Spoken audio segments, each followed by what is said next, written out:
네, 안녕하세요. 손민규 변리사입니다. 오늘은 공부의 단계에 있어서 가장 핵심적인 단계라고 말씀드렸던 아웃풋에 대해서 말씀드리겠습니다. 일단 시험 유형별로 아웃풋은 상이합니다. 오늘은 가장 대중적인 시험 유형인 객관식에 대해서 말씀드리겠습니다. 자, 회독이 어느 정도 됐다면은 이제 아웃풋을 반드시 시도해 봐야 됩니다. 자, 시험의 과목에 대해서 아무것도 모르고 처음에 시험에 입문하신 분들을 대상으로 말씀을 드리면은 한 3-4번 정도 회독을 돌린 후에 아웃풋을 시도해보는 걸 추천드립니다. 자, 3-4번 정도 회독을 하시면은 기억이 안 나는 것이 지극히 당연한 것이라고 말씀드렸습니다. 그렇기 때문에 내가 기억이 안 난다고 하더라도 자책하지 마시고 일단 아웃풋을 시도해보시기를 추천드립니다. 근데 아웃풋을 해봤는데 내가 너무 인풋이 없어서, 즉 내 머릿속에 아는 것이 너무 없어서 아웃풋 자체가 이건 완전히 시간 낭비다라는 생각이 들면은 다시 돌아와서 기본서를 회독해 주시면 됩니다. 객관식의 아웃풋은 굉장히 단순합니다. 바로 지문의 OX를 판별하는 것인데요. 저는 객관식의 아웃풋을 설명할 때 입력과 출력으로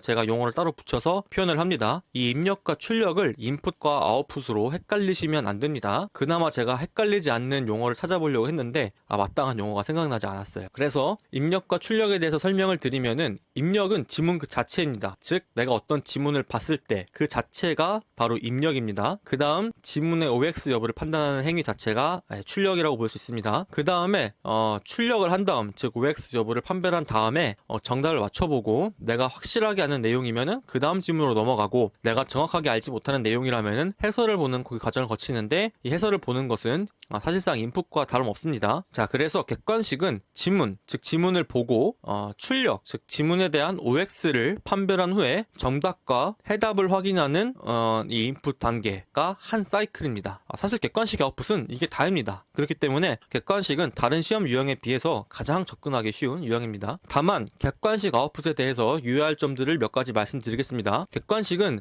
문제의 답을 맞추지 마시고 반드시 5개의 지문 모두에 대해서 OX 판별을 하셔야 됩니다. 즉 문제의 답이 2번이면은 나머지 지문은 패스하는 것이 아니라 나머지 3번에서 5번 지문도 반드시 OX 여부를 판별하셔야 됩니다. 즉 문제에서 옳은 것을 골라라, 옳지 않은 것을 골라라 라고 물어보는데, 이 문제 자체는 중요한 것이 아닙니다. 지문 하나하나당 OX 여부를 판별하면 되는 것이기 때문에 문제가 옳은 것을 물어보는 것인지 옳지 않은 것을 물어보는 것인지는 아무런 의미가 없다는 것이죠. 자, 그래서 지문 전부 다 판단을 하셔야 되는데 지문을 모두 판단할 때 문제가 되는 것이 하나 있습니다. 이게 뭐냐면은, 지문을 내가 1번부터 5번 순으로 OX 여부를 판별한다고 가정할 때 한 지문에서, 즉 앞부분에서 1번이나 2번에서 너무나도 확실하게 OX 판별이 되는 경우에는 내가 그 뒤에 3번에서 5번의 지문을 확실하게 옳고 그름을 판별할 수 없는 지문임에도 불구하고 앞에 1번이나 2번 지문이 너무나도 확실하게 OX 판별이 됐기 때문에 이에 영향을 받아가지고 뒤에 있는 지문들을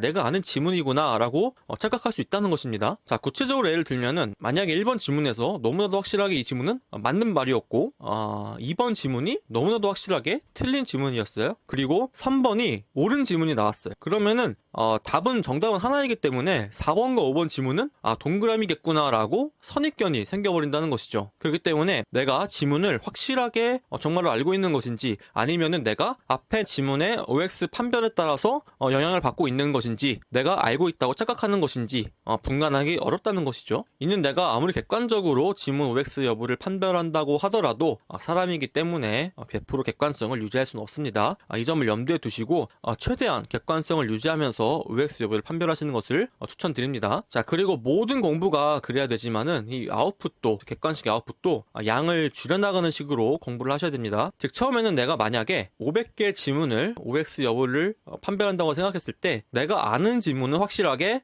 동그라미, 그리고 모르는 것은 X, 그리고 동그라미와 X 사이에 있는 애매모호한, 즉 OX 판별을 내가 맞추기는 했는데 내가 정확하게 알아서 맞춘 것은 아니다 싶은 것들은 전부 다 세모입니다. 그래서 모든 지문마다 이 동그라미와 X와 세모 표시를 하시는 겁니다. 그러면은 지문 500개를 쭉 돌린 다음에는 그 다음에는 X나 세모만 다시 판별하는 겁니다. 그런 식으로 그 다음 또 다시 모르는 것만 OX 판별하고, 이런 식으로 계속해서 양을 줄여나가는 방식으로 시험 전까지 계속해서 반복하셔야 됩니다. 그러니까 공부라는 것은 내가 아는 것과 모르는 것을 구별하고, 그리고 내가 모르는 것만 공부를 하면 되는 것인데 굳이 아는 것까지도 공부할 필요가 없다는 것입니다. 아는 것을 공부하는 행위 자체가 공부를 하고 있긴 하는데 시험 점수의 상승에 직결되는 공부는 절대로 아니라는 것이죠. 아는 것을 공부한다고 해서 점수가 오르는 것이 아닙니다. 모르는 것을 공부해야 점수가 오르는 겁니다. 그렇기 때문에 양을 줄여나가는 방식으로 객관식 아웃풋 역시 진행을 하시면 됩니다. 자, 그리고 객관식 아웃풋은 무조건 기본이 기출입니다. 이 모든 시험은 항상 기본을 갖추고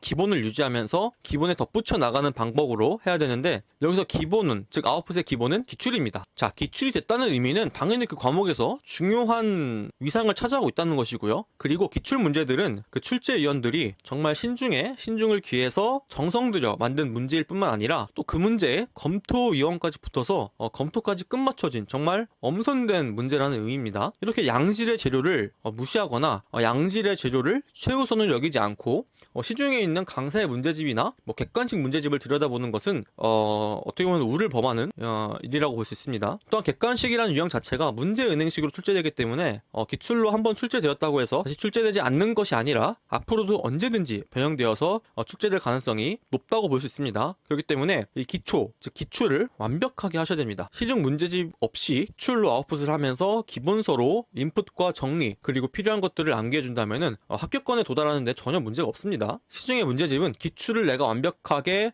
숙지한 다음입니다. 기출 문제는 과목당 문제가 20개고 또 문제당 5개 지문, 즉 오지선다형이라고 치면은 한 해 기출을 해서 나오는 지문이 총 100개입니다. 그러면 10개년 기출은 1000개, 20년치 기출은 2000개란 소리입니다. 이 1, 2000개가 절대 작은 숫자가 아니죠. 제가 말씀드렸죠. 지문을 하나하나 다 뜯어가지고 지문 각각에 대한 OX 여부를 판별하셔야 된다고요. 이 기출만 완벽하게 하는 것도 사실 굉장히 어렵습니다. 쉽지 않은 일이고요. 그렇기 때문에 양질의 재료를 쓰지 않는 그런 어리석음을 범하지 마시고 기출부터 무조건 마스터한다. 특히 평균 60점 이상 절대평가인 시험들이 있죠. 이거는 기출만 해도 충분히 60점이 넘습니다. 이런 시험은 기출은 거의 합격하라고 떠먹여 주는 겁니다. 그런데 이거를 안 먹겠다고 뿌리치는 어리석음을 범하지는 마시길 바랍니다. 자, 그리고 객관식에 있어서 유의할 점을 하나 더 말씀드리면은 이 객관식은 다른 시험 유형보다 접근하기는 쉽습니다. 근데 문제는 양이 굉장히 방대하다는 거고요. 그리고 휘발성이 굉장히 강합니다. 그래서 객관식은 내가 2, 3일 정도만 공부하지 않더라도 아니면 막판에 내가 방심을 하게 된다면은 시험날의 점수가 굉장히 큰 폭으로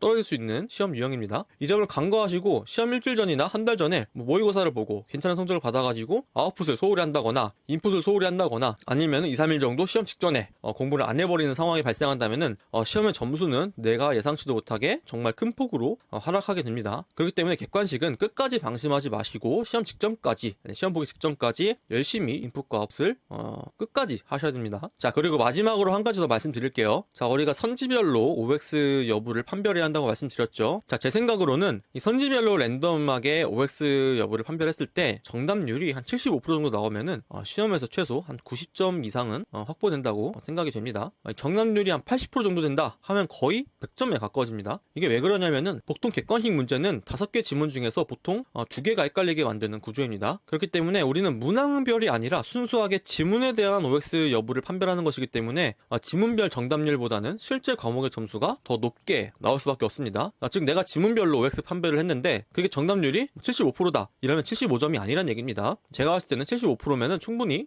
좋은 정답률입니다. 그렇기 때문에 이 점을 간과하시고 나는 정답률이 너무 낮아 이러면서 자책하시거나 실망하실 필요가 전혀 없다는 말씀까지도 드립니다. 자, 오늘 영상은 여기까지고요. 제가 1대1 컨설팅에 대해서 간략하게 홍보를 드리면은 제가 지금 컨설팅을 진행하고 있는데 이 수강생분들의 만족도가 제 입으로 말씀드리기 그렇지만 굉장히 높습니다. 또 실제로 받으신 분들이 컨설팅을 받길 정말 잘했다고 말씀해 주시거든요. 내가 시험에 계속 떨어지거나 시험 점수가 잘 오르지 않는다거나 내가 시험에 처음에 입문했는데 뭐부터 해야 할지 모르겠다, 내가 지금 공부하고 있는 방법에 대해서 확신이 서지 않는다 등등 공부에 있어서 어려움을 갖고 계신 분들은 저한테 컨설팅을 한번 받아보는 걸 추천드립니다. 정말 그 이상의 값어치가 될 거라고 확신하기 때문에 저도 이 컨설팅을 시작하게 된 거고 실제로도 받으시는 모든 분들께서 만족하고 계시거든요. 아래 영상 설명란에 링크를 참고해주세요. 네, 이상 손민규 변리사였습니다. 감사합니다.